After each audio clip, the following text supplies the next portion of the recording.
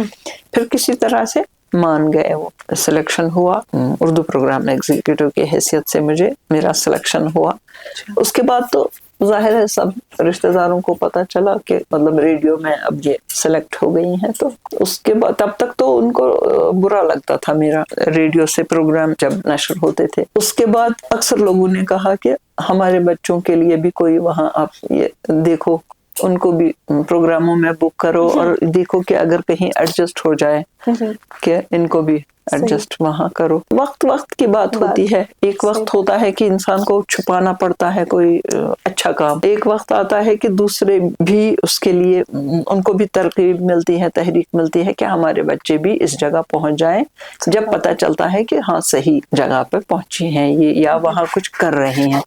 ان کو یہ اندازہ نہیں تھا کہ ایز براڈ کاسٹر بھی کوئی وہاں کریئر کا آپشن ہے. ان کو لگتا تھا یا تو وہاں سنگر جاتے ہیں, ریڈیو گانے کی تو اجازت ہی نہیں تھی, سوال ہی نہیں تھا کہ ہمارے گھر سے کوئی گانے کے لیے ریڈیو جائے. یا ڈرامہ زونڈب ہوا کرتی تھی اس زمانے میں, اس میں بھی اتنے روشن دماغ نہیں تھے ہمارے والدین کے, وہ الاؤ کرتے کہ آپ ڈرامہ میں کام کریں, اس کے لیے بھی تیار نہیں تھے.